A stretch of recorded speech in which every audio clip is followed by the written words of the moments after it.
The nugget in Emma Dugan's palm caught the morning sun like a coal pulled fresh from a fire, and for one long, breathless moment she forgot to be afraid of the wilderness pressing in around her on every side.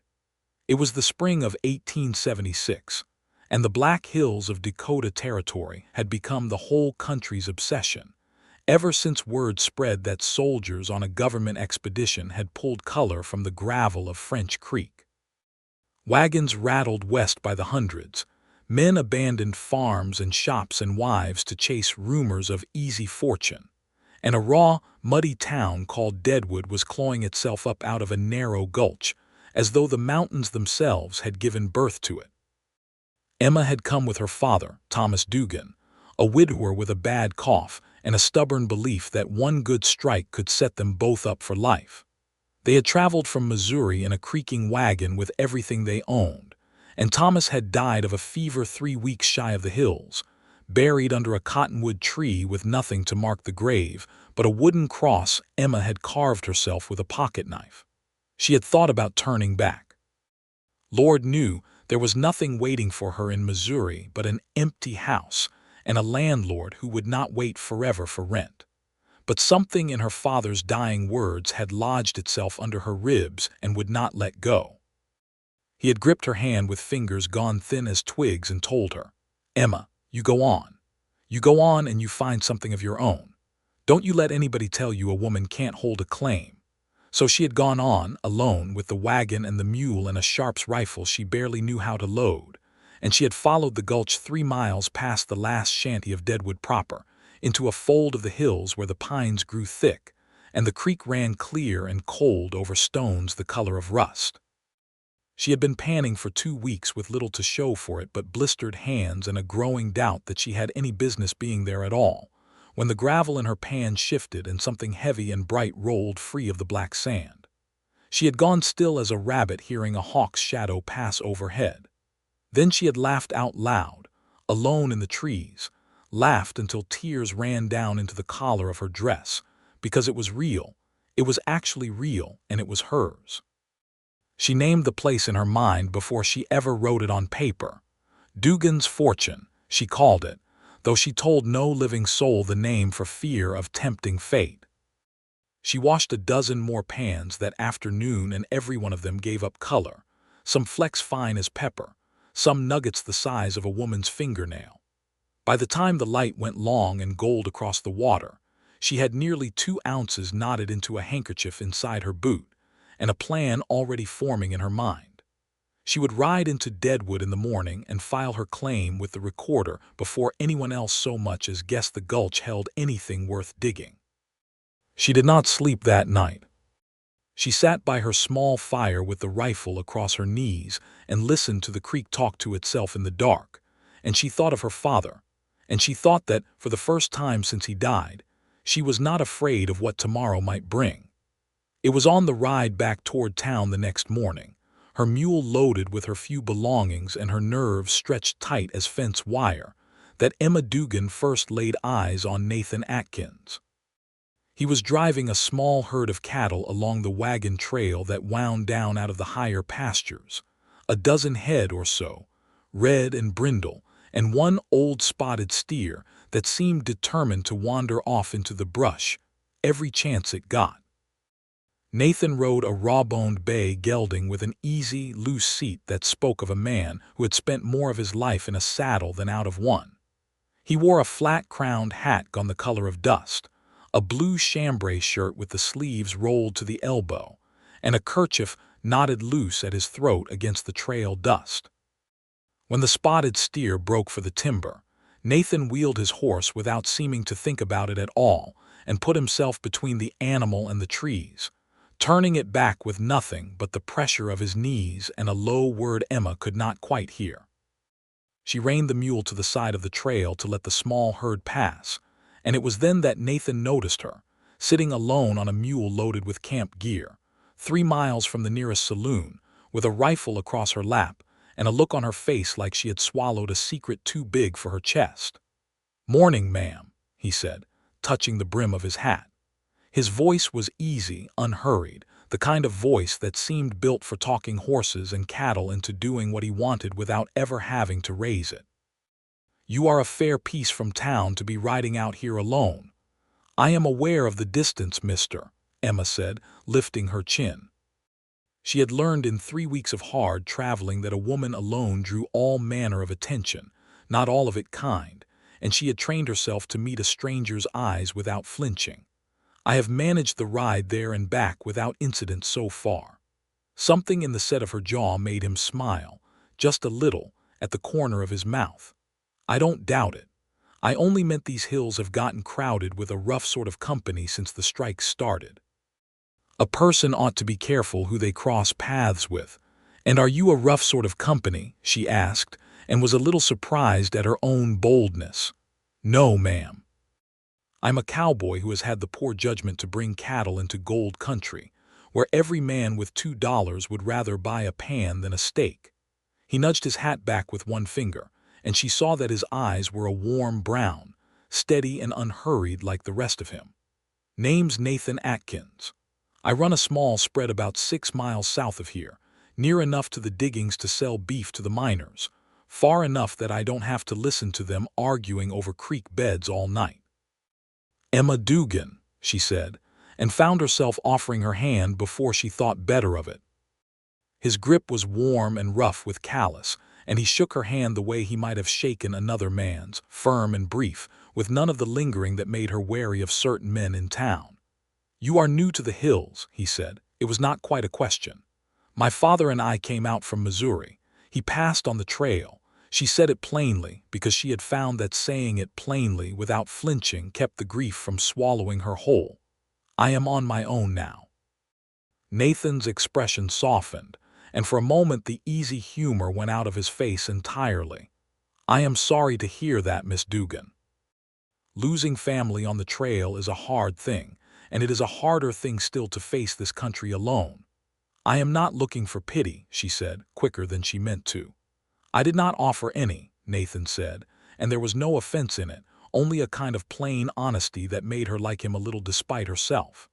"I offered sympathy, which is a different animal. A man can respect a person's grit without thinking they need rescuing." She studied him for a moment, this cowboy with his patient horse and his wandering cattle, and decided she liked the way he talked to her like she was simply another person in the world, not a curiosity or a burden or a prize. "Well," she said, "I thank you for that, Mr. Atkins." "Nathan," he said, "Mr. Atkins makes me feel like my own father, and he has been dead 8 years. She almost smiled at that. "Nathan, then." He glanced past her up the trail toward the gulch she had come from, and something like curiosity crossed his face, though he was too well-mannered to ask outright what business a woman alone might have up in that fold of the hills. "You are headed for town." "I am." "Then I will ride along, if you do not object. Those cattle will follow well enough on their own for a mile or two, and I would as soon see you safe to the edge of Deadwood as not. There have been claim jumpers working the gulches lately, mean sorts who do not much care whether the person they are running off wears trousers or a skirt." Emma hesitated. Every instinct told her to guard her secret clothes, to trust no one with the knowledge of what she had found, not even a soft-spoken cowboy with kind eyes. But the trail ahead was long, and the company was better than the silence, and so she nodded, and they rode together down toward the smoke and noise of the growing town. They did not speak of gold on that ride, not directly. Nathan told her about his little ranch, about the 200 head of cattle he ran on grass that had, until very recently, belonged to nobody but the Lakota people who had hunted these hills for generations before soldiers and prospectors came pouring in against the promises of an old treaty. He said it plainly, without excusing himself, the way a man says a hard, true thing he has thought about more than once around a lonesome campfire. "The way I see it," he said, "this whole rush is built on a broken promise. The government signed a paper 8 years back saying the Black Hills belonged to the Sioux forever, and then gold got found and forever did not last 2 winters. I do not know what a man is supposed to do with that, except try to deal fair with whoever he meets, red or white, and not add his own greed on top of what has already been taken. Emma listened, and found herself nodding. It was not a thing she had heard many men say aloud in Deadwood, where most talk ran to strikes and whiskey and the price of flour, and she found she respected him more for saying it than she had for anything else he had done that morning. "My father used to say something like that," she admitted. "He said a man who takes what is not his, no matter how he dresses it up in papers and law, is still a thief in his own conscience, even if the courts never call him one." "He sounds like he was a good man." "He was," Emma said, and let the silence hold the rest of what she could not yet say without her voice breaking.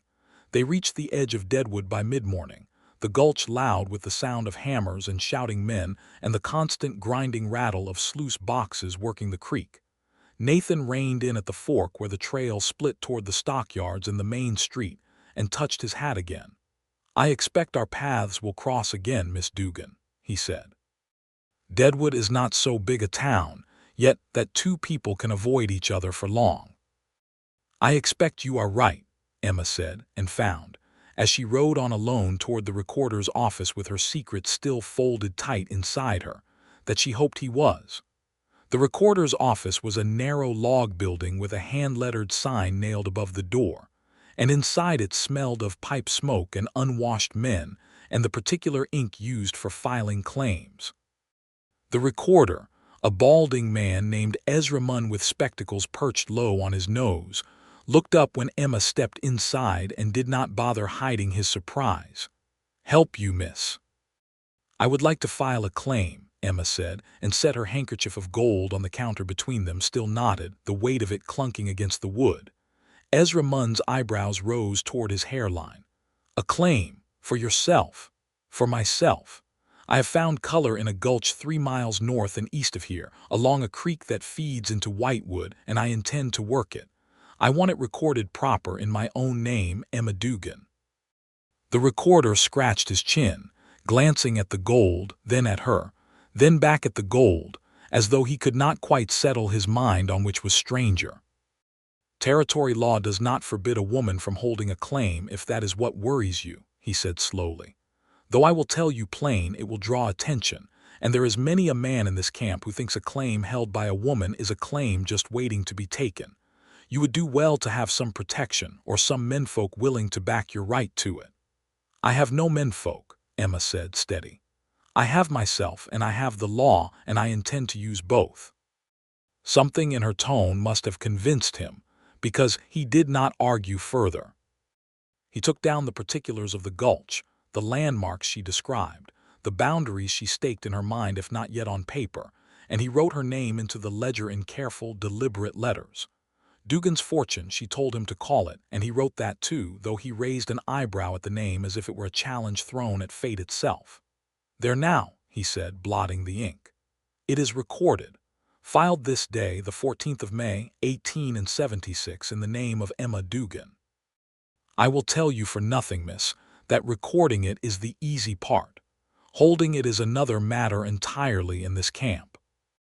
Emma left the office with the paper folded inside her bodice, close to her heart, and felt for the first time since her father's death something that was not quite grief and not quite fear, but a kind of fierce, trembling hope. She did not know, as she rode back out of Deadwood toward her claim, that Nathan Atkins had, some 4 months earlier, before the rush had truly swelled and before he had ever laid eyes on Emma Dugan, staked a small claim of his own along that same creek, farther upstream where the gulch narrowed into a rocky defile he had never bothered to work. He had filed it almost as an afterthought, the way half the ranchers in the territory had, on the chance that the ground beneath their cattle might someday be worth more than the grass on top of it. He had forgotten about it entirely, distracted by cattle and weather and the 100 small burdens of keeping a ranch alive, and it would be another 2 weeks before he learned, to his considerable shock, that his forgotten claim and Emma Dugan's new one overlapped by nearly 40 yards along the very bend of the creek where she had found her first color. It was a boy named Charlie Otis, all of 14 years old and already working as a runner for the assay office, who first brought Nathan the news, riding out to his ranch at a dead gallop with his hat nearly blown off his head. "Mr. Atkins," the boy gasped, sliding off his pony before it had fully stopped. "There's a woman filed a claim right on top of your ground on Elkhorn Creek, and Mr. Munn at the recorder's office says you had best come see about it before Jasper Cole gets wind of the overlap, because Cole's already asking around about who holds paper on that gulch." Nathan felt his stomach drop the way it did when a horse stumbled under him at a full run. Jasper Cole was the last name any honest claim holder wanted to hear. Cole ran a loose outfit of hired toughs out of a saloon called the Bella Union, men who made a business of finding legal tangles in claims, and then either buying out the confused party for pennies, or simply running them off the ground with threats and worse. If Cole learned that two valid claims overlapped on a rich strike, he would waste no time exploiting the confusion to seize the whole gulch for himself, leaving both original claimants with nothing but a lawsuit they could not afford to win. "Saddle my horse," Nathan told his ranch hand, already moving for the door. He rode hard for Deadwood, and from there out along the trail toward the gulch, his mind turning over the strange coincidence of it all. A woman's claim. Emma Dugan. He had not made the connection until he was nearly there, until he crested the last rise and saw her small camp above the creek, her mule grazing on a picket line, and Emma herself kneeling at the water's edge with a pan in her hands, her sleeves rolled up and her hair coming loose from its pins in the wind. She looked up at the sound of his horse and rose quickly, wiping her hands on her skirt, wariness flooding back into her face the way it had when he first met her on the trail. "Nathan Atkins," she said. "What brings you out here?" "Bad news, I'm afraid," he said, swinging down from the saddle. "Miss Dugan, do you know the boundaries of your claim as they were recorded, the exact lines of it?" "As near as I could describe them, yes." "Why?" He took a breath, feeling like a man about to knock down something he had spent all morning building up hope for. "Because 4 months ago, before I had any notion this gulch held color, I filed a claim of my own, farther up the creek where it narrows. I never worked it. I forgot about it, if I am honest, the way a man forgets a debt he does not expect to be called on. But Ezra Munn tells me the lines of my claim and the lines of yours overlap, right along this very bend, where you say you found your first gold." Emma's face went pale, then hard in the space of a single breath. "You are telling me you have some paper claim to my strike." "I am telling you the paper says the ground is disputed, which is a far worse thing for both of us than either one holding it clean. And I am telling you that Jasper Cole already knows about the tangle, and a man like Cole does not care whose name is on which paper. He cares only that confusion opens a door, and he means to walk through it." She stared at him for a long moment, and he watched her weigh him in her mind, watched the suspicion war with the plain evidence of his open, worried face. "Why come tell me at all?" she said slowly, "instead of riding straight to a lawyer to press your own claim over mine? You could have kept silent and let Cole do the dirty work of running me off, then swept in yourself to clean up whatever was left."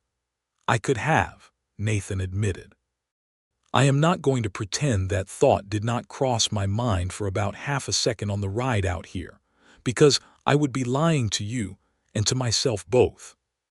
But I decided against it before I ever got in the saddle, Miss Dugan, because I do not believe a man ought to build his fortune on another person's ruin, especially not a person who found the gold with her own 2 hands while I was off chasing cattle and never gave this gulch a second thought in 4 months.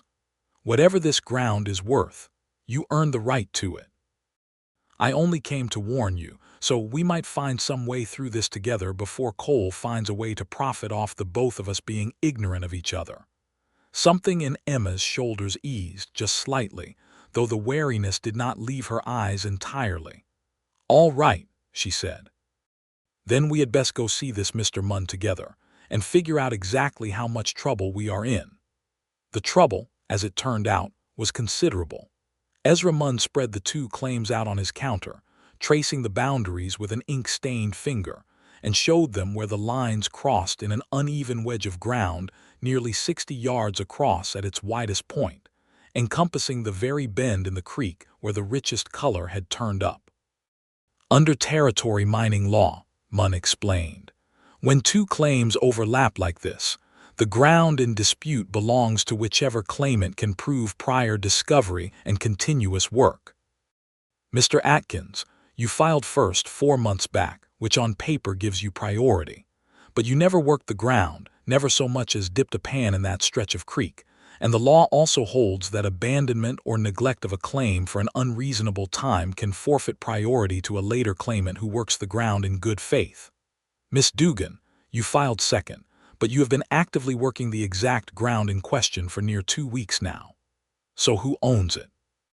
Emma asked, though she feared she already knew the shape of the answer.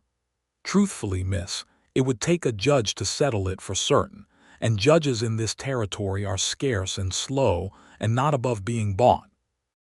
Any man with money and patience, like Jasper Cole, could drag this into a legal fight that would eat up whatever gold either of you pulled out of the ground in the meantime, in lawyers' fees alone.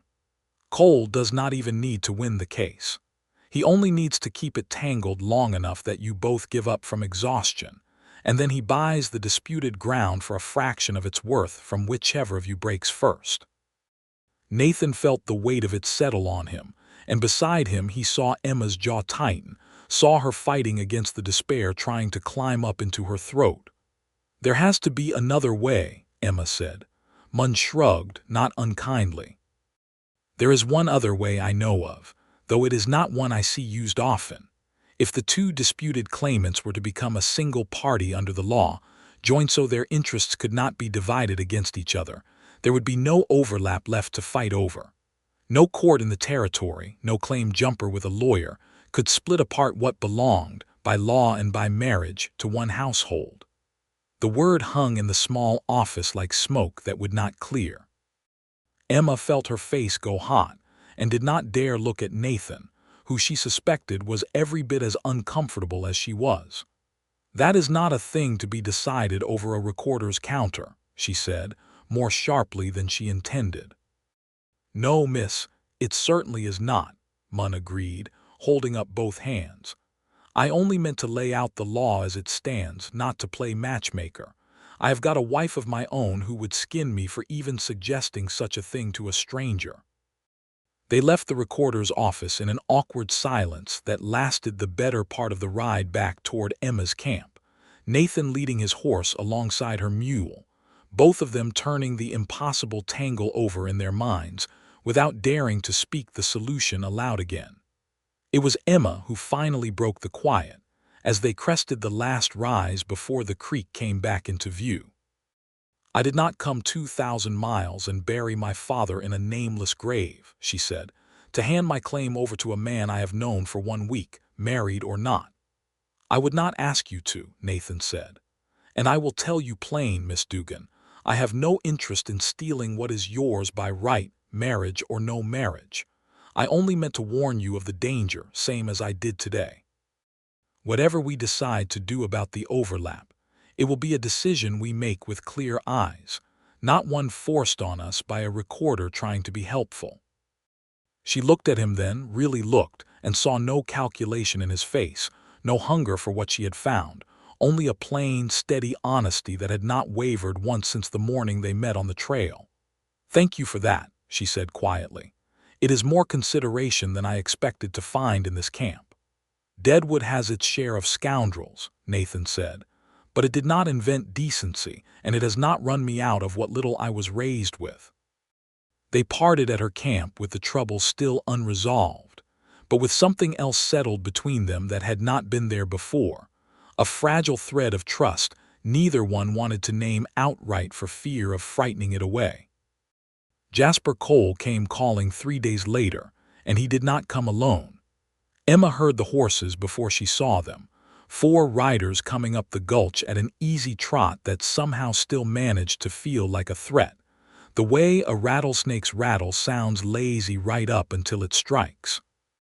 She had been working the sluice box Nathan had helped her build, a simple wooden trough that let the creek water do half the labor of separating gold from gravel, and she straightened slowly, wiping her hands on her apron, keeping the sharp's rifle within easy reach against the sluice frame. Jasper Cole was a big man gone soft in the middle but hard everywhere else, with a black mustache waxed to sharp points and a diamond stickpin in his cravat that seemed almost comically out of place against the mud and pine of the gulch.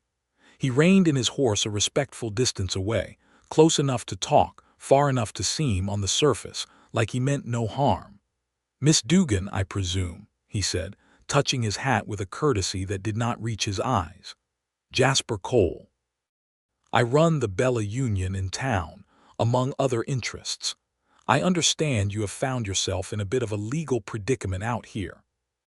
"I understand you have made it your business to know other people's predicaments," Emma said, "and to profit from them." Cole's smile did not falter.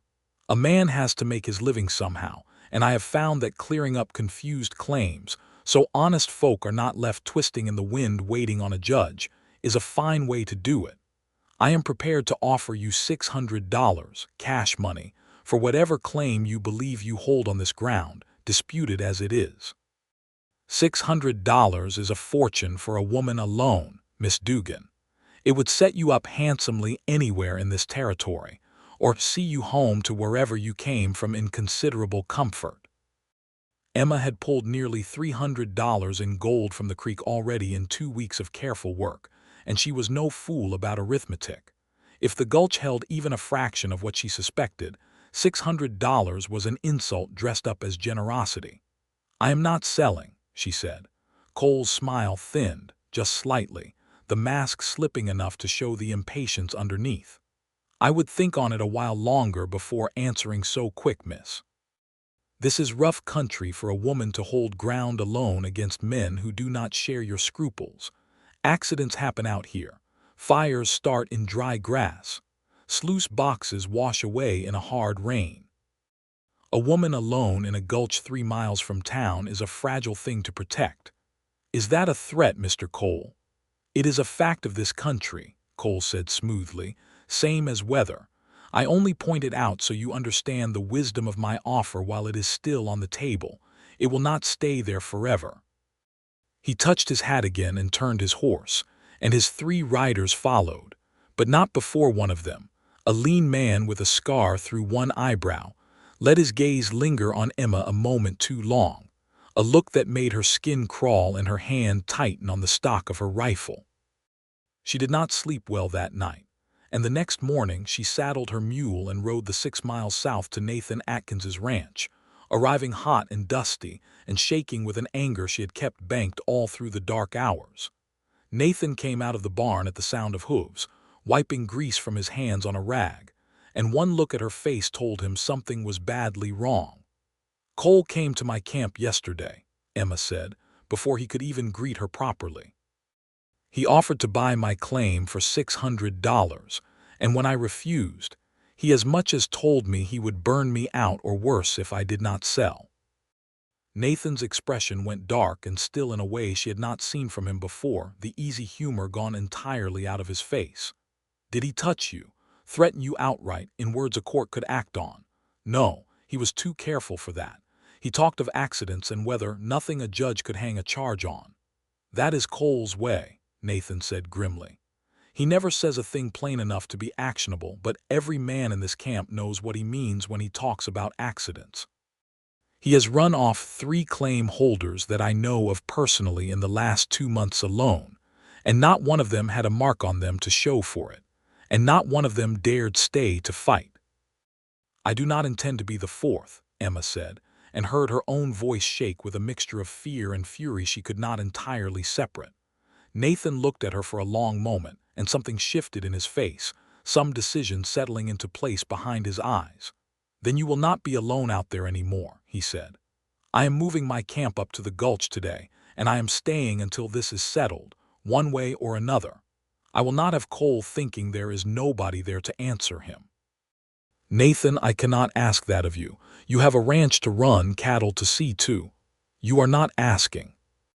I am telling you what I intend to do, same as you told Cole what you intended when he offered you money to run." A faint, stubborn smile touched the corner of his mouth despite the gravity of the moment. "Besides, my claim overlaps yours, remember. A man has a right to defend his own interests, whatever those interests turn out to be. Whatever those interests turn out to be." The words hung between them, half a joke and half something else entirely, and Emma felt her cheeks warm despite the fear still coursing through her, and found she did not entirely mind the warmth. He moved his bedroll and a small tent up to a spot on the far side of the creek that same afternoon, careful to keep a respectable distance from her own camp for propriety's sake, and left a young ranch hand named Ollie in charge of his cattle in the interim. For the next several days, the two of them worked the gulch together in an easy, unspoken partnership, Emma tending the sluice while Nathan split his time between panning gravel farther upstream and simply watching the trail for riders, his rifle never far from his hand. In the evenings, after the light went gold and long across the pines, they would sit by the fire and talk, and Emma found herself telling him things she had not told anyone, not even her father in his last fevered days. She told him about the small farm in Missouri, about her mother who had died when Emma was 9, about the loneliness of growing into womanhood with only a grieving father for company, a father who loved her fiercely but did not always know how to say so. Nathan, in turn, told her about his own father, a hard man who had worked him like a hired hand from the time he was old enough to sit a horse, and about the two younger sisters he had helped raise after his mother passed, sisters now married and settled back in Nebraska, sisters he missed with an ache he rarely spoke of aloud. "I came out here," he admitted one evening, the fire popping softly between them, half hoping to strike it rich enough to send for them, bring them out to a bigger spread than the one I have got now. "Instead, I find myself defending a woman's gold claim against a saloon owner with a diamond stickpin. Funny how a man's plans never quite go the way he draws them up." "Do you regret it?" Emma asked. "Coming out here, I mean, finding yourself tangled up in all this?" He considered the question seriously, the firelight catching the angles of his face. "No," he said finally. "I do not regret it at all. I have met more of my own conscience out here in 2 weeks than I met in 2 years of quiet ranching, and I have met you, which I am beginning to think might be worth more than any gold this gulch could give up." He said it plainly, without flourish, and then seemed almost startled at his own honesty, clearing his throat and looking away into the fire. Emma felt something turn over slowly in her chest, warm and frightening all at once. "That is a bold thing to say to a woman you have known 2 weeks, Nathan Atkins. I have never claimed to be a cautious man where the truth is concerned," he said. "Only where cattle and gold are concerned, and even then not always." She laughed, a real laugh, the first since her father's death that did not carry a shadow of grief behind it, and Nathan smiled to hear it, and something unspoken passed between them across the small fire, a recognition that whatever had begun on that trail 3 weeks ago had grown, in the crucible of shared danger, into something neither of them was prepared to name yet, but neither of them wished to run from either. The trouble came to a head 8 days later, on a night when the wind blew hard down the gulch and clouds hid the moon entirely. Emma woke to the smell of smoke and the sound of her mule screaming in terror on its picket line.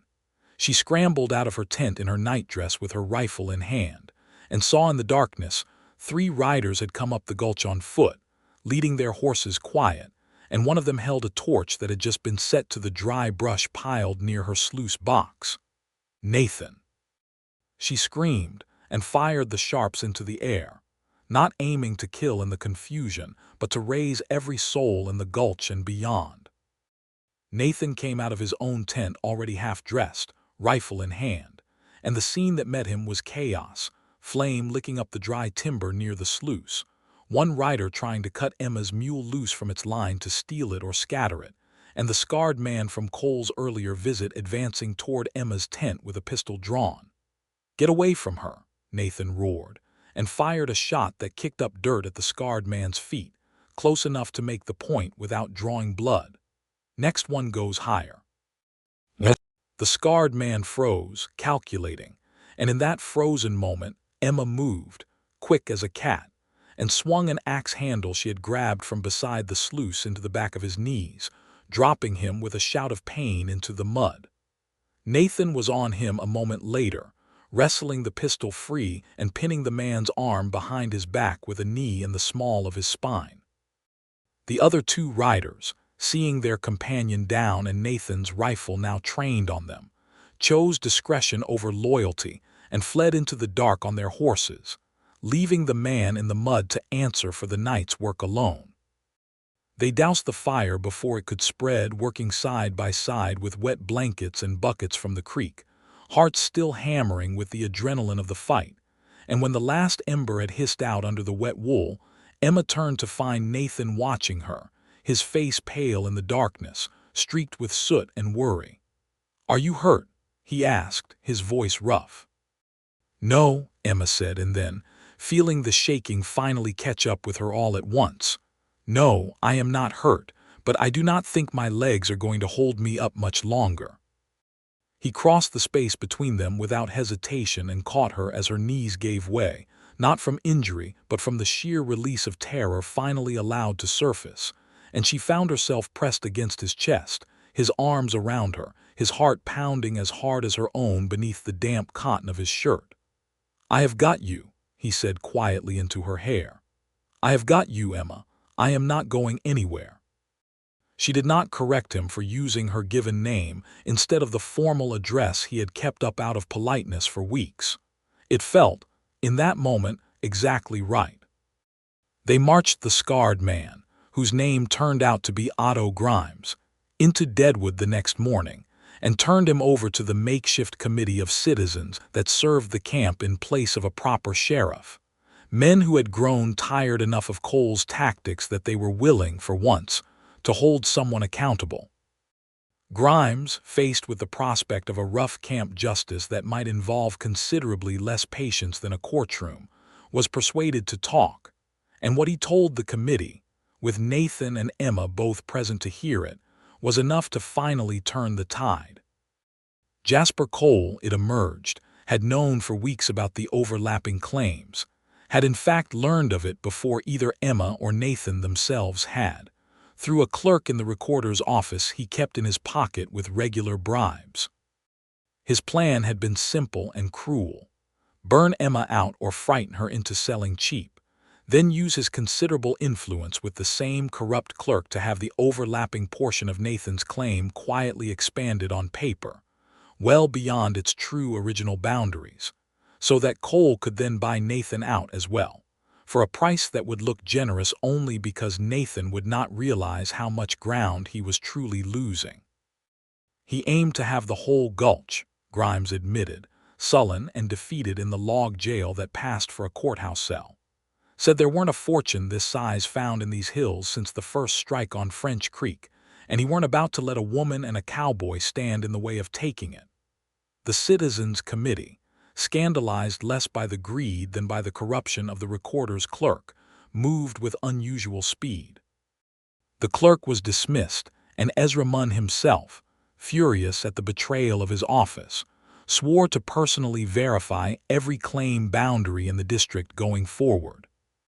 Cole, facing the loss of his hired muscle and the exposure of his scheme before half the camp, retreated to the Bella Union to lick his wounds and consider his next move. But for the moment, the immediate danger had passed. It was that same evening, sitting once more by the fire at the gulch, the fear finally beginning to loosen its grip on both of them, that Nathan turned to Emma with a seriousness in his face she had not seen from him before, not even in the heat of the fight the night before. "Emma," he said, "I have been turning something over in my mind for near a week now, and I find I cannot turn it over any longer without saying it out loud, whatever the consequence." "Say it then," she said, her heart already beginning to quicken, though she could not have said why. "That claim of mine, the one that started this whole mess by overlapping yours, I want to relinquish it, all of it, not just the disputed portion. I mean to ride into Deadwood tomorrow and sign it over to you outright, free and clear, so there is no tangle left for Cole or any man like him to exploit ever again." Emma stared at him, stunned. "Nathan, that ground could be worth a fortune. You cannot simply give it away." "I can, and I intend to," he said, and there was no hesitation in him now, only a calm, settled certainty. "I did not come to these hills to get rich off another person's discovery, Emma. I told you that the very first day I learned of the overlap, and I meant it then, and I mean it 100 times more now. You found this gold with your own hands, buried your father to get here, faced down Cole's threats with more courage than most men I have known. It is yours, all of it, clean and whole, with my name nowhere on the paper to complicate it. And what will you have, then, if you give up your claim?" She asked, her voice unsteady. "What is left for you in all this?" Nathan reached across the small space between them and took her hand, his calloused fingers wrapping gently around hers, and when he spoke, his voice carried a weight she had never heard from him before, stripped of all his easy humor, laid bare and plain as the truth itself. "I do not want a piece of your gold mine, Emma Dugan," he said. "I want you. I have known it, I think, since the morning I saw you sitting on that mule with a rifle across your lap, looking like you would take on the whole territory single-handed if it came to it. I do not have much to offer a woman beyond a small ranch and a herd of cattle and a heart that has been yours, I think, longer than I have let myself admit. But I am asking you plainly, with no gold claim standing between us anymore, to be my wife. Not because the law says it would settle a legal tangle, though it would do that too, but because I cannot imagine building whatever comes next in my life without you standing beside me while I do it." The fire crackled between them, and somewhere down the gulch an owl called once into the darkness, and Emma Dugan, who had buried her father under a nameless cottonwood and ridden into a wild, dangerous camp with nothing but a mule and a rifle and her own fierce determination, felt tears come to her eyes that had nothing at all to do with grief. "Yes," she said, before he had even finished drawing breath after his question. "Yes, Nathan Atkins, I will marry you. Gold claim or no gold claim, cattle or no cattle. I think I have loved you since you turned that spotted steer back from the timber without even seeming to try, though I did not have a name for the feeling yet." He laughed then, a low, joyful sound, and pulled her into his arms, and their first kiss beside the fire was soft and searching and full of a tenderness that felt, to both of them, like coming home after a very long road. They rode into Deadwood together the next morning, and stood before Ezra Munn's counter hand in hand, and Nathan signed the paper relinquishing every claim of ownership he held on the disputed ground, and every claim beyond it as well, leaving Emma Dugan the sole and undisputed owner of what she had, by then, begun quietly calling in her own heart, once more, Dugan's fortune. Munn witnessed the signing with visible satisfaction, muttering something about it being the first time in his career he had seen a man in a gold camp give away a fortune instead of scheming to steal one, and he shook Nathan's hand warmly before the two of them left the office. Word of the relinquishment spread through Deadwood inside a single day, as such things always did in a camp where gossip traveled faster than the creek itself, and by evening half, the town seemed to know that the cowboy Nathan Atkins had given up a share in the richest strike found in the gulch that spring, all for the sake of marrying the woman who had found it. Some men shook their heads at what they considered foolishness, unable to imagine surrendering such wealth for any reason at all. But there were others, older hands who had seen enough of gold's poison to know its true cost, who nodded slowly and said that Nathan Atkins had gotten the better bargain after all, and that a man ought to be measured by what he was willing to give up for love, not merely by what he managed to hold on to. Jasper Cole did not take the news well. He arrived at the gulch 3 days later, not with hired riders this time, but alone, his careful courtesy stripped away entirely, replaced by a raw, calculating anger that made him far more dangerous than his earlier schemes had suggested. He found Emma alone at the sluice, Nathan having ridden into town that morning to arrange for lumber to build a proper cabin, and he did not bother with pleasantries this time. "You think this marriage scheme protects you," Cole said, his horse stamping restlessly beneath him, his hand resting a little too casually near the pistol at his hip. "You think a wedding ring settles this. It does not, Miss Dugan. I have men in Deadwood still willing to swear that Atkins's original claim predates yours, and a lawyer in Cheyenne who will argue that no relinquishment signed under duress, or under the influence of a hasty courtship, holds water in a territorial court. I can drag this into legal purgatory for 2 years, and you will spend every ounce of gold you dig just trying to keep your own name on this ground." Emma set down her pan slowly, her heart pounding, but she made herself meet his eyes without flinching, remembering her father's dying words, remembering the courage that had carried her 2,000 miles and through 100 smaller fears already. "You are welcome to try, Mr. Cole," she said. "But I would remind you that Otto Grimes is sitting in a log cell in Deadwood right now, and he has already told the Citizens Committee everything about your scheme with the recorder's clerk. Word of that has spread through this camp, same as word of my engagement has. If you drag this into a courtroom, you will not be arguing about mining law alone. You will be defending yourself against charges of bribery, corruption, and attempted arson, in front of a Citizens Committee that has grown considerably less patient with you than it once was." Cole's face darkened, the calculation in his eyes shifting rapidly as he weighed the truth of what she said. "You are bluffing. Ride into town and ask anyone at the Bella Union yourself," Emma said. "See how many of your own regular customers still want to be seen drinking your whiskey once they hear their money is helping fund a man who burns women out of their claims and bribes public officials to steal from honest miners. This camp may be rough, Mr. Cole, but it is not without its own conscience, however slow it is sometimes to wake." For a long, tense moment, Cole said nothing, his jaw working beneath the wax points of his mustache, and Emma held her ground, refusing to let the fear show on her face even as her heart hammered against her ribs. Then, at the sound of hoofbeats coming up the trail, both of them turned to see Nathan riding hard toward the camp, having heard from a passing rider in town that Cole had ridden out toward the gulch alone. Nathan reined in hard, swinging down from his horse before it had fully stopped, and placed himself deliberately between Emma and Cole's horse, his hand resting near his own rifle without drawing it, a silent, unmistakable warning. "I believe you have said whatever business you came to say, Cole," Nathan said, his voice low and dangerous in a way Emma had not heard from him before. "I would suggest you finish saying it and ride on, before this camp's patience with you runs out entirely, or before mine does." Cole looked between the two of them, weighing his dwindling options, and something in the set of Nathan's shoulders, in the quiet certainty of Emma's earlier words, seemed finally to convince him that the ground had shifted beneath his feet in a way no amount of scheming would reverse.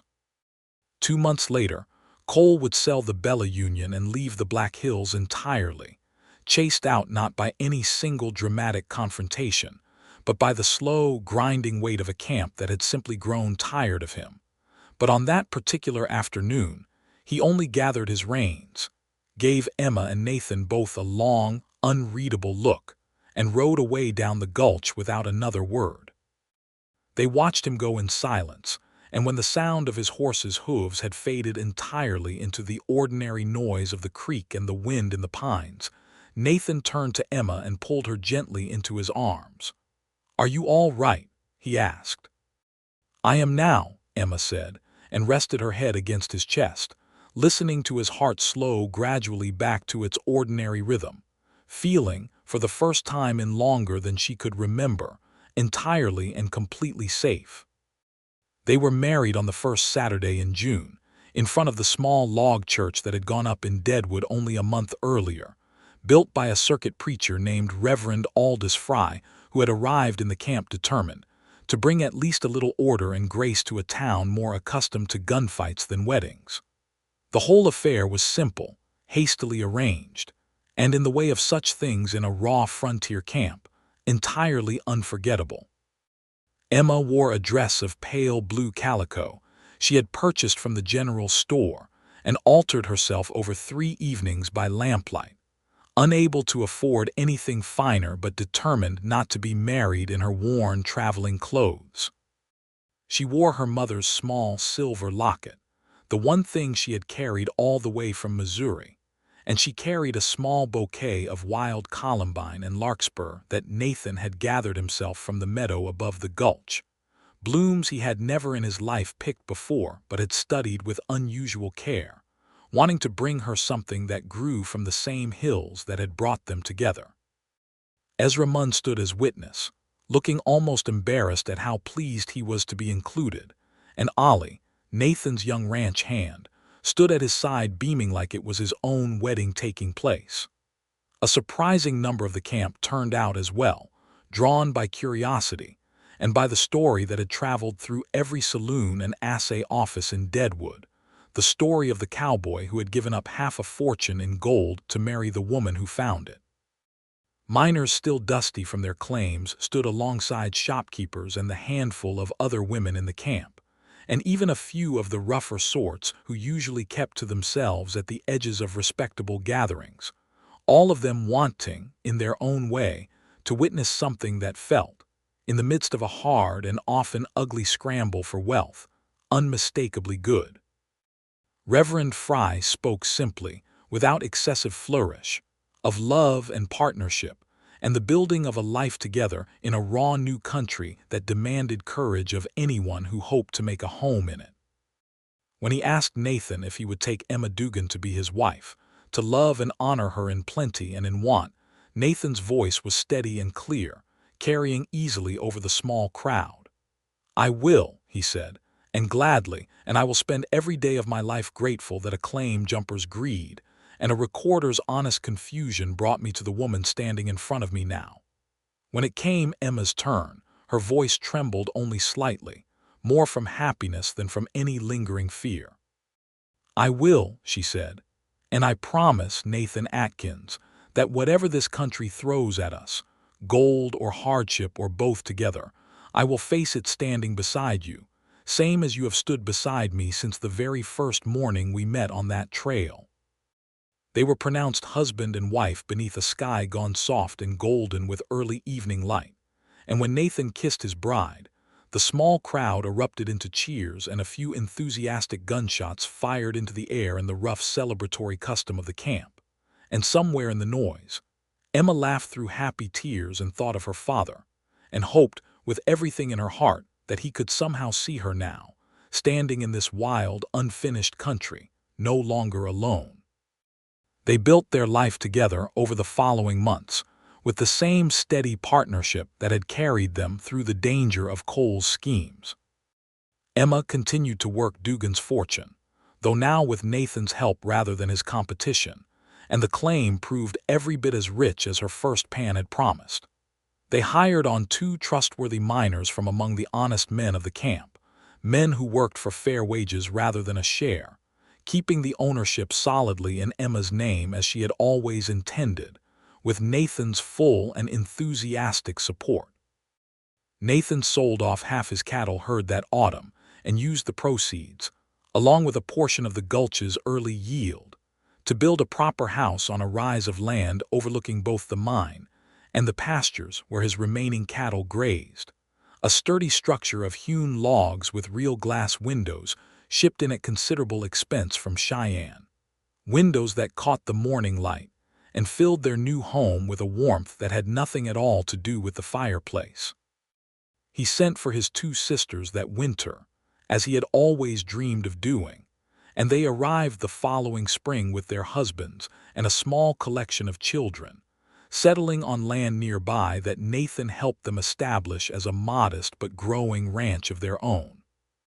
Emma, who had crossed 2,000 miles feeling entirely alone in the world, found herself suddenly surrounded by family, by sisters-in-law who welcomed her with open arms and nieces and nephews who filled the new house with noise and laughter, she had never dared hope to have again after her father's death. The mine continued to yield well through that first year and into the next, enough that Emma and Nathan were able to expand the ranch considerably, build a proper barn, and set aside savings that would see any future children they might have well provided for. Emma never forgot, through all of it, the fear and grief that had driven her to that gulch in the first place, and she made a point, once the claim was firmly established and profitable, of quietly helping other women who arrived in the camp with far less than she'd had, women fleeing hard circumstances or seeking their own fortune, offering them work at fair wages, and more importantly, offering them the simple respect of being taken seriously, something she herself had fought so hard to earn. Jasper Cole, true to the pattern that had begun the day he rode away from the gulch in defeat, found his standing in Deadwood eroding steadily over the following months as more of his schemes came to light, aided in no small part by Otto Grimes's continued cooperation with the Citizens Committee in exchange for a lighter sentence. By the following autumn, Cole had sold the Bella Union at a considerable loss and left the Black Hills entirely, and neither Emma nor Nathan ever heard his name spoken in the camp again, except occasionally as a cautionary tale told to newcomers about the perils of greed unchecked by conscience. 2 years after their wedding, in the summer of 1878, Emma gave birth to their first child, a son they named Thomas after her father, a boy who arrived squalling and healthy on a warm July night with the midwife from town in attendance, and Nathan pacing the porch outside until he was finally allowed in to hold his son for the first time, tears standing openly in his eyes as he looked down at the small, red, furious face of his boy. "He has got your stubbornness already," Nathan said, laughing through his tears as little Thomas howled with the particular outrage of the newly born. "I can see it plain in the set of his jaw." "He will need it," Emma said, exhausted and radiant, "growing up in this country." 2 years after that came a daughter, whom they named Sarah after Nathan's mother, a quieter, more watchful child than her brother, who by the age of 5 had already developed a fondness for wandering down to the creek to watch the miners work the sluice, much to her mother's amused exasperation, since Emma recognized in her daughter's fascination with the gold-bearing water something of her own younger self. The gulch itself changed considerably over those years, as gulches in gold country always do. The easy surface gold gave way eventually to deeper, harder rock that required proper stamp mills and more capital than a single-family claim could easily manage. And Emma and Nathan, ever practical, sold a controlling interest in the deep workings to a mining company out of Cheyenne for a sum that secured their family's comfort for the rest of their lives, while retaining enough of an interest that the mine, still called Dugan's Fortune on every map and legal document in the territory, continued to provide a steady income even after the easy gold was gone. They used a portion of that money to expand the ranch further, until Atkins cattle grazed on land that stretched for several miles along the valley, and until the town that had grown up around the old gulch, no longer a wild boomtown but a settled, permanent community with a proper school and 2 churches and a newspaper of its own, had come to regard the Atkins family as among its most respected citizens. Emma often thought, in quiet moments on the porch of the house Nathan had built her, watching her children grow and the valley change around them, of that first morning she had knelt at the creek and felt the weight of a gold nugget settle into her palm.